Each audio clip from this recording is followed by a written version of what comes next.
11 सितंबर 2001 America के इतिहास का वो काला दिन जिसने अमेरिकी इतिहास को हमेशा हमेशा के लिए बदल कर रख दिया।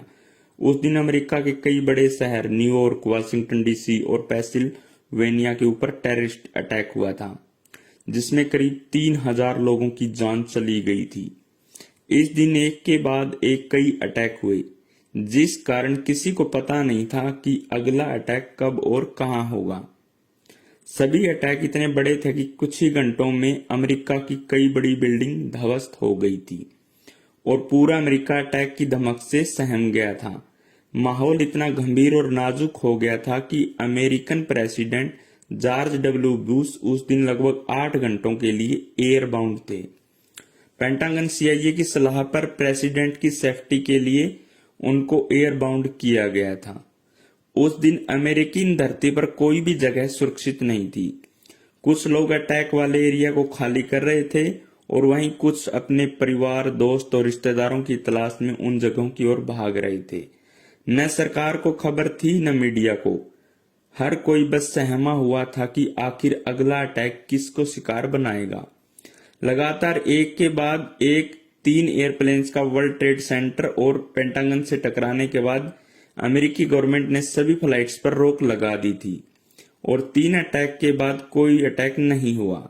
असल में टेररिस्ट ने हाईजैक तो पूरे 4 एयरप्लेन किए थे, लेकिन चौथा किसी जगह को तबाह करने से पहले ही ध्वस्त हो गया था। फोर्थ अटैक से अमेरिका को बचाने का क्रेडिट पैसेंजर को जाता है, जिन्होंने अपनी जान पर खेलकर हाईजैकर को ऐसा करने नहीं दिया और चलते प्लेन में बहादुरी के साथ उनका सामना किया, जिसके कारण प्लेन अपनी डेस्टिनेशन पर पहुंचने से पहले ही पेंसिल्वेनिया के एक मैदान में क्रैश हो गया। अटैक के बाद जहां एक तरफ अमेरिका खुद को समेटने में लगा हुआ था, तो वहीं दूसरी ओर अमेरिकी सरकार के शक की सुई चारों तरफ घूमने लगी। अमेरिकन एजेंसीज ने तुरंत ही अपनी निगाह अफगानिस्तान, इराक और सूडान जैसे कई देशों पर डालनी शुरू कर दी। इन दिनों इराक के सद्दाम हुसैन पर भी अमेरिका का शक गया, लेकिन फिर जल्द ही अलकायदा ने इन धमाकों की जिम्मेदारी ले ली। उस समय अलकायदा को ओसामा बिन लादेन लीड कर रहा था। फिर एफबीआई और सीआईए ने लादेन को ढूंढने के लिए सर्च ऑपरेशन शुरू किया और इसके साथ ही अमेरिका ने ओसामा की मौत की घड़ियां गिननी शुरू कर दी। वर्ल्ड वॉर 2 के बाद अमेरिका पर यह पहला ऐसा हमला था जिसमें हजारों बेकसूर मारे गए थे। अचानक से इस हमले से अमेरिका की सिक्योरिटी और इंटेलिजेंस पर सवाल उठने लगे। अमेरिका का पूरा विश्व के सामने खुद को असहाय और बेबस नहीं मान सकता था। इसलिए अब 9/11 का बदला लेने और लादेन को खत्म करना अमेरिका की टॉप प्रायोरिटी बन गया था। यही कारण था कि $25 मिलियन का इनाम अकेले ओसामा बिन लादेन के सर पर रख दिया। अमेरिका का यह बदला पूरा होते होते 10 साल का समय लग गया, लेकिन सवाल खड़ा होता है कि आखिर ये हमला हुआ ही क्यों था। अमेरिकी जनता को आखिर इस तरह से क्यों मौत के हवाले कर दिया और क्यों अमेरिका ने अपना बदला लेने में लगभग 10 साल का समय लगा दिया। 9/11 अमेरिका को झकझोर देने वाली एक आतंकी घटना थी, जिसके बीच कई साल पहले ही कोल्ड वॉर में बोए जा चुके थे। इसकी शुरुआत अफगानिस्तान से हुई थी, जहां अमेरिका ने यूएसएसआर को अफगानिस्तान से हटाने के लिए मुजाहिदीन फाइटर्स को सपोर्ट करना शुरू कर दिया और एक ऐसे टेररिस्ट को जन्म दिया जो अमेरिका के लिए सबसे बड़ा सरदर्द बनने वाला था। ओसामा बिन लादेन सऊदी अरब के एक अमीर परिवार से था। उसकी पढ़ाई लिखाई भी बहुत अच्छी थी। वो बहुत ही अच्छे बड़े बिजनेसमैन परिवार से आने के बावजूद लादेन हमेशा से ही कमजोर थॉट्स की एडवोकेसी करता था। जैसे जैसे वो बड़ा होता गया, उसे परी इस्लामिक थॉट ने उसे बहुत ही ज्यादा रेडिकल बना दिया। लादेन इस्लामिक टीचिंग को सबसे बेहतर समझता था।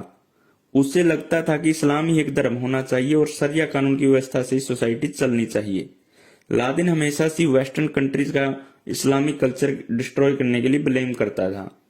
उसने हमेशा वेस्टर्न कंट्रीज, खासकर अमेरिका को इस्लामिक देशों और इस्लाम का दुश्मन माना था। इजराइल और पैलेस्टाइन वार में भी अमेरिका हमेशा ही अरब कंट्रीज के खिलाफ इजराइल का साथ देता रहा। इन बातों से लादेन हमेशा चिढ़ा रहता था।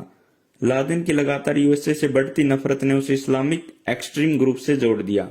इसके भाषण और इसका फाइनेंशियल सपोर्ट कई इस्लामिक देशों में पहुंचने लगा और इसका इन्फ्लुएंस भी एक्सट्रीम इस्लामिक ग्रुप के बीच में काफी बढ़ गया था। और वहीं के गल्फ वार में अमेरिका ने जब इराक पर हमला किया तो ओसामा बिन लादेन ने इसे इस्लाम धर्म पर एक चोट की तरह लिया। अमेरिका का मुस्लिम देशों में बढ़ता इन्फ्लुएंस लादेन को पसंद नहीं आ रहा था। खास तौर पर वह कुवैत, सऊदी अरेबिया और सोमालिया जैसे मुस्लिम देशों में अमेरिकन इंटरवेंशन को बढ़ता देख रहा था। ऊपर से अमेरिका का इजराइल को सपोर्ट करना भी उसकी नजर में इस्लाम के प्रति ट्रेड का सबूत था। ऐसे में Osama bin Laden anti American हो गया। पहले तक जो लादेन अमेरिका के साथ मिलकर सोवियत यूनियन के खिलाफ लड़ रहा था, अब उसने अमेरिका के खिलाफ अपना रुख कर लिया। 9/11 में जब अफगानिस्तान में यूएसएसआर के ट्रूप्स वहां की कम्युनिस्ट गवर्नमेंट को सपोर्ट कर रहे थे, तभी से लादेन ने मुजाहिदीन को फाइनेंशियल सपोर्ट पहुंचाना शुरू कर दिया था, जिसका मकसद अफगानिस्तान में सोवियत यूनियन के बढ़ते इन्फ्लुएंस को रोकना था। इन दिनों अमेरिका अफगानिस्तान के नौजवानों को मुजाहिदीन बनने की ट्रेनिंग दे रहा था और उन्हें हर तरह से सपोर्ट कर रहा था, जिससे कि वो यूएसएसआर को अफगानिस्तान से बाहर कर सकें। लेकिन तब अमेरिका को इस बात का बिल्कुल भी अंदाजा नहीं था कि उनकी ये हरकत इस्लामिक देशों में जिहाद के नाम पर वायरस फैलाने वालों के लिए बड़ा मोरल सपोर्ट प्रदान करेगी। उन दिनों लादेन भी मुजाहिदीन से जुड़ा हुआ था और जिहाद को प्रमोट कर रहा था। हालांकि अब तक यूएसए को यही लग रहा था कि उनके सपोर्ट से बना ये एक्सट्रीम ग्रुप सिर्फ यूएसएसआर के खिलाफ है, लेकिन लादेन ने पूरे विश्व में जिहाद और इस्लाम को फैलाने की कसम खा रखी थी। ऐसे में अमेरिका कब तक इस नफरत की आग से दूर रह पाता। अमेरिका का हर मूव लादेन को सताने लगा था, जिसके बाद अगस्त में लादेन ने अमेरिका के खिलाफ एक फतवा जारी कर जिहाद की घोषणा कर दी थी। फरवरी में लादेन ने दूसरा फतवा जारी करते हुए कहा था कि दुनिया में अमेरिकन जहां भी दिखे वहां उन्हें मार देना चाहिए। सिर्फ सैनिकों और लीडर्स को ही नहीं, बल्कि उसका यह फतवा अमेरिका के हर नागरिक के लिए था। 9/11 अटैक के बाद लादेन ने लेटर टू अमेरिकन पीपल लिखा तो उसमें कहा था कि अमेरिकन गवर्नमेंट हमेशा से इस्लाम के अगेंस्ट रही है और पूरे विश्व में जहां भी एंटी इस्लामिक काम होते हैं उन्हें सपोर्ट करती है, इसलिए उसे सजा देना काफी जरूरी है। इस लेटर में लादेन ने साफ साफ लिखा कि कैसे अमेरिका ने सोमालिया में मुस्लिमों को मारा, चेचन्या में जब मुस्लिमों को मारा जा रहा था तब भी अमेरिका ने रूस को सपोर्ट किया था। इसके अलावा उसने कई ऐसे मुद्दों के बारे में लिखा जिसकी वजह से उसकी अमेरिका के लिए नफरत बढ़ती चली गई। सीआईए पहले से ही अलकायदा और लादेन को टारगेट कर रही थी। ऐसे में जब अमेरिका में इतने बड़े लेवल पर अटैक हुए तब उन्हें यह समझते देर नहीं लगी कि इन सब के पीछे किसका हाथ है। उन दिनों अलकायदा को ओसामा बिन लादेन लीड कर रहा था। अमेरिकन इंटेलिजेंस एजेंसी सीआईए बात अच्छी तरह से जानती थी कि उनके रिश्ते सऊदी अरब के साथ चाहे कितने भी अच्छे रहे हों, लेकिन जिस तरह से अरब इजरायली युद्ध में अमेरिका ने हमेशा से इजराइल को सपोर्ट किया था, उसकी वजह से लादेन ने अमेरिका को सबसे बड़ा डेविल और इस्लाम का दुश्मन मान रखा था।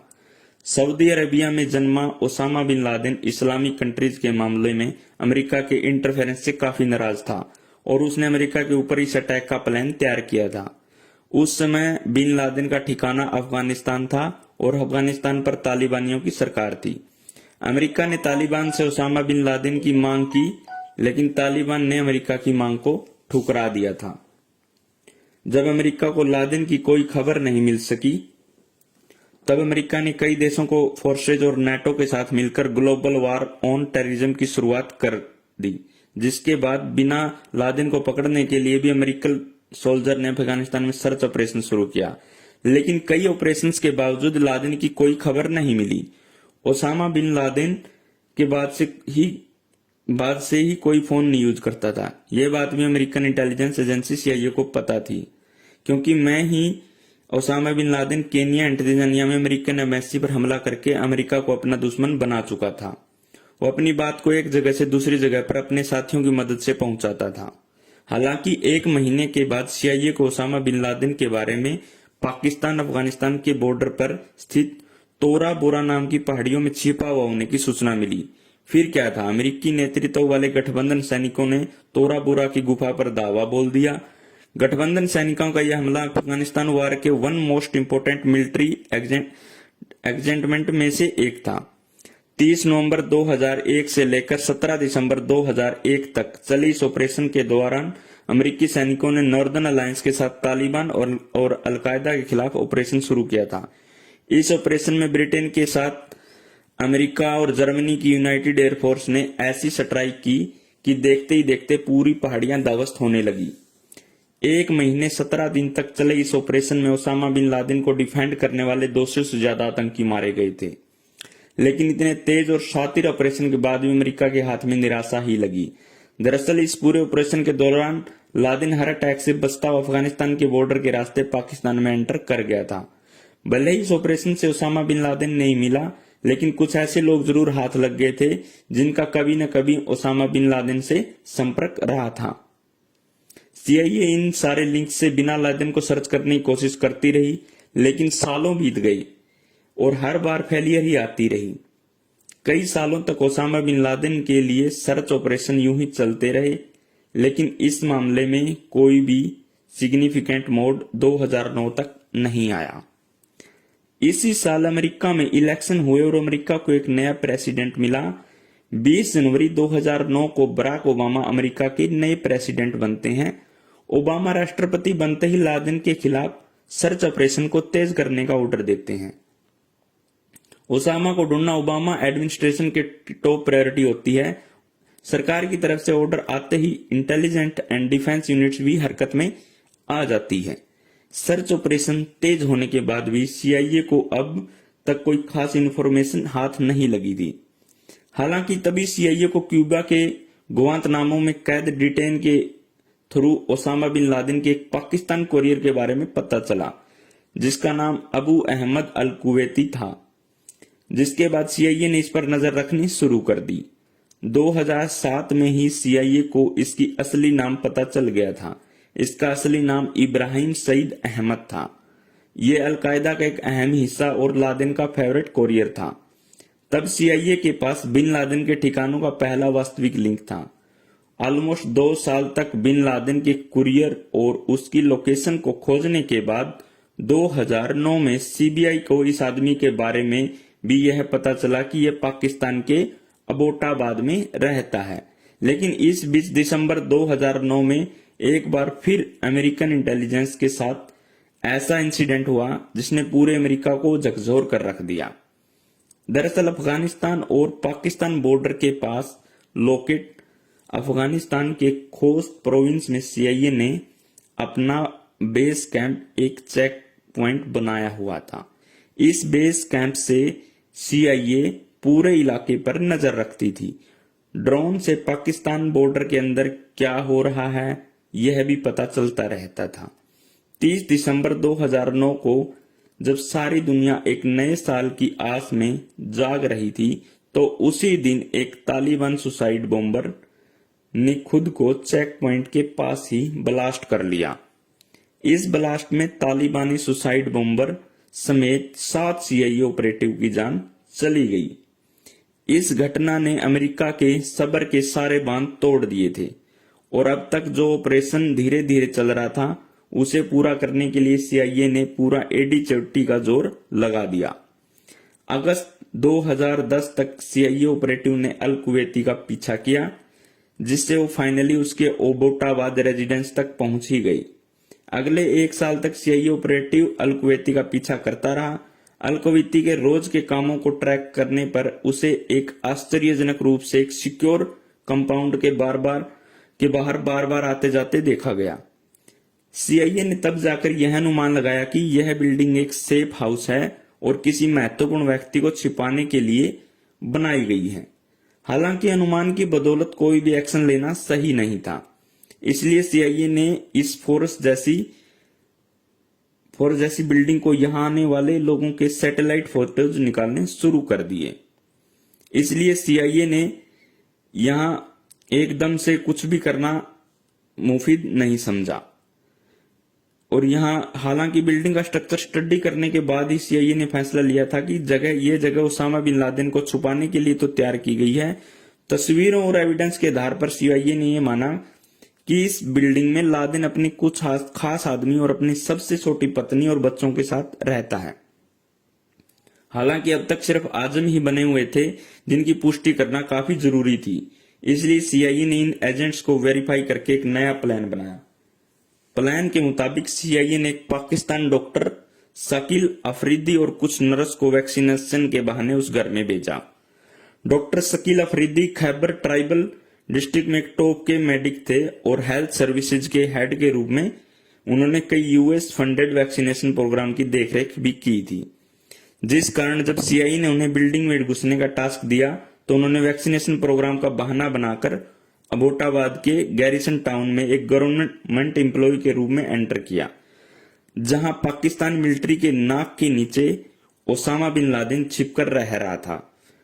अब सीआईए के प्लान के हिसाब से वैक्सीनेशन के बहाने कुछ नर्स अबोटाबाद कंपाउंड में जाकर वहां रह रहे बच्चों का ब्लड सैंपल लेती है, जिससे उन ब्लड सैंपल की मदद से डीएनए टेस्ट करके ये पता लगाया जा सकता है कि बिल्डिंग में रह रहे बच्चों का या लोगों का बिन लादेन के साथ कोई रिलेशन है या नहीं। इस फेस वैक्सीनेशन के बाद डॉक्टर शकील सीआईए की कितनी मदद कर पाए ये तो किसी को नहीं पता चला, लेकिन बिन लादेन के मरने के 20 दिन बाद 23 मई 2011 को डॉक्टर शकील को पाकिस्तान इंटेलिजेंस एजेंसी आईएसआई ने कस्टडी में ले लिया, जिसके बाद सीआईए को हेल्प करने के आरोप में उन्हें 3 साल की सजा सुनाई गई। 9/11 का अटैक हुए 9 साल हो चुके थे और अभी भी American intelligence Osama bin Laden की तलाश में जुटी थी, लेकिन फिर एक दिन सीआईए के डायरेक्टर लियोन पेनेटा और उनके साथी ने प्रेसिडेंट बराक ओबामा से मुलाकात करके उन्हें इस बात की जानकारी दी कि उन्हें ओसामा बिन लादेन के बारे में शुरुआती इंफॉर्मेशन मिली है। दरअसल सीआईए ने अबोटाबाद की उस बड़ी फोर्स बिल्डिंग में अपनी निगरानी के दौरान कभी कभी एक आदमी को तेज आवाज के साथ बाहर आते जाते देखा था, जिसे सीआईए ऑफिसर ने द प्रेशर का नाम दिया था।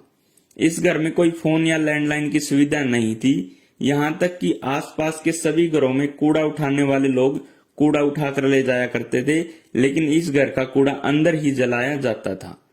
सीआईए ने अंदाजा लगा लिया था कि द प्रेशर ही ओसामा बिन लादेन है। इसके बाद इस एरिया का 3 डायमेंशन स्ट्रक्चर बनाकर इस मकान पर अटैक के बारे में प्रेसिडेंट बराक ओबामा को जानकारी दी गई। प्लान बनाया गया कि अमेरिका अपने इस ऑपरेशन की जानकारी पाकिस्तान को नहीं देगा, लेकिन हिलेरी क्लिंटन का मानना था कि अगर ऐसा किया तो अमेरिका और पाकिस्तान के रिलेशंस खराब हो सकते हैं, जिसके बाद बात को खत्म करते हुए डिसीजन लिया कि अगर ऑपरेशन के बीच पाकिस्तान को इस ऑपरेशन के बारे में खबर लग जाती है तो अमेरिकन एम्बेसडर तुरंत पाकिस्तानी गवर्नमेंट से बात कर लेंगे और मामले को संभाल लेंगे। इस ऑपरेशन का टारगेट ओसामा बिन लादेन और उस बिल्डिंग में रहने वाले लोगों को कैप्चर करने का था। सीआईए ऑफिसर्स का प्लान था कि अगर ओसामा और उसके साथी सरेंडर कर देंगे तो उन्हें जिंदा ही पकड़ लिया जाएगा। प्लान अप्रूव होने के बाद अब यूएस के नेवी सील पाकिस्तान के अबोटाबाद में रेड डालने के लिए तैयार थी। सालों से ओसामा बिन लादेन की तलाश में लगी सीआईए को अब अपने प्लान का एग्जीक्यूट करने का समय आ गया था।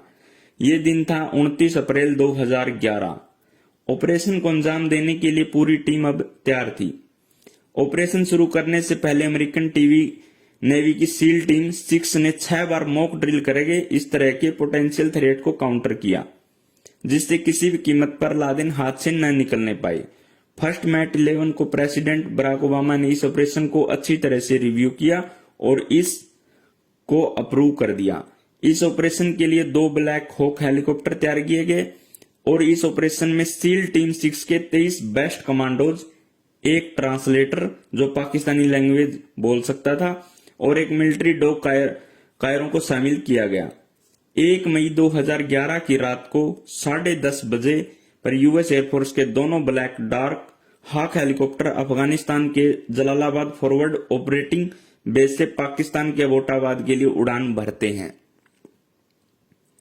प्रेसिडेंट बराक ओबामा इस ऑपरेशन को भी सीआईए डायरेक्टर सियोन पेनेटा के साथ लाइव देख रहे थे। रात के लगभग 12:30 बज रहे थे। उस वक्त तक अबोटाबाद का पूरा एरिया सुनसान हो चुका था और इलाके में बिजली भी नहीं थी। काली रात में पूरा शहर नींद में सो रहा था।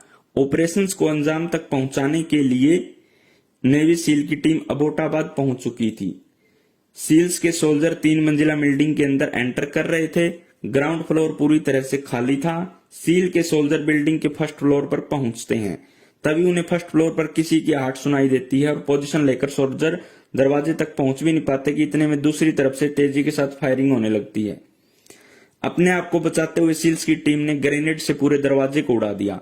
देखते ही देखते सील सोल्जर दरवाजे के अंदर घुस चुके थे। जब तक सामने वाले को मौका मिलता सोल्जर अपना काम पूरा कर चुके थे। दरअसल इस पहली झड़प में ओसामा बिन लादेन को का कोरियर अबरार और उसका वाइफ बुसरा मारी गई थी। इसी फर्स्ट फ्लोर के दूसरे कमरे में ओसामा बिन लादेन का दूसरा कोरियर अबू अहमद अल कुवैती सो रहा था और सील्स को देखकर जब तक अबू अहमद अपनी गन हाथ में लेता तब तक सोल्जर ने उसे भी मार गिराया। उस घर में बिन लादेन दूसरी और तीसरी मंजिल पर रहता था। सील्स की टीम को ये इंस्ट्रक्शन मिले थे कि ओसामा बिन लादेन के साथ उसकी बीवी और बच्चे भी रहते हैं। सील्स ऑफिसर का बीवी और बच्चों को नुकसान पहुंचाने का कोई इरादा नहीं था। अब इतने में सेकंड फ्लोर पर सील्स की टीम पहुंची थी कि सामने से एक नौजवान लड़का हाथ में बंदूक लेकर खड़ा हो गया, लेकिन तब तक लड़का वार करता तब तक सील्स की टीम ने उसे ही मार गिराया। यह ओसामा बिन लादेन का बेटा खालिद था। कमरों में कुछ और भी लोग थे जिन्हें सील्स की टीम ने अपनी हिरासत में ले लिया था। इसके बाद ऑफिसर थर्ड फ्लोर की तरफ बढ़े। तभी सामने से कमरे का दरवाजा खुलता है। उसके बाद ओसामा बिन लादेन और सील्स के सोल्जर आमने सामने थे, लेकिन तभी एक औरत ओसामा बिन लादेन के सामने खड़ी हो जाती है। सील्स के ऑफिसर किसी भी कीमत पर लादेन को छोड़ नहीं सकते थे, इसलिए उन्होंने औरत के पैर पर गोली मार दी। गोली लगने के कारण औरत जमीन पर गिर गई, जिसके बाद सील के ऑफिसर ने 3 गोलियां ओसामा बिन लादेन के सीने में उतार दी। इसके बाद ही लादेन जमीन पर गिरकर ढेर हो गया। इस ऑपरेशन को लाइव देख रहे थे अमेरिकन प्रेसिडेंट बराक ओबामा और CIA डायरेक्टर की करीब 20 मिनट तक स्क्रीन पर कुछ नहीं दिख रहा था। स्क्रीन केवल ब्लैक नजर आ रही थी, जिस कारण कमरे में बराक ओबामा के साथ बैठे अधिकारियों की बेचैनी बढ़ती जा रही थी। 40 मिनट चले लंबे इस ऑपरेशन के बाद सुबह 1 बजे स्क्रीन पर CIA director Leon Panetta president से कहते हैं कि enemy kill in action. Finally operation का मेन मकसद पूरा और इस ऑपरेशन में ओसामा बिन लादेन के अलावा 4 और लोग मारे गए। ओसामा बिन लादेन का बेटा खालिद कोरियर, अबू अहमद अल कुवैती, अबू का भाई अबरार और अबरार की वाइफ बुसरा। ओसामा की मौत की खबर सुनने के साथ ही बराक ओबामा अपने रूम में बैठे सभी अधिकारियों में खुशी की लहर दौड़ उठी, लेकिन अभी खुशी के इजहार का वक्त नहीं था। अब इंतजार था अमेरिकन फोर्सेज का पाकिस्तान से वापस लौटने का और कुछ समय बाद बिना किसी नुकसान के सील के सभी मेंबर सही सलामत अपने बेस पहुंच गए, वो भी ओसामा की डेड बॉडी के साथ। इस ऑपरेशन के दौरान अमेरिका ने पाकिस्तान से किसी प्रकार का कम्युनिकेशन नहीं किया। जॉइंट चीफ स्टाफ के चेयरमैन माइकल मुनी ने पाकिस्तान के आर्मी चीफ अशफाक परवेज कियानी को सुबह 3 बजे फोन करके इस ऑपरेशन की जानकारी दी और सुबह प्रेसिडेंट बराक ओबामा ने दुनिया को एड्रेस करते हुए बताया कि अमेरिका ने ओसामा बिन लादेन को मार गिराया है। United State conduct operation Osama bin Laden.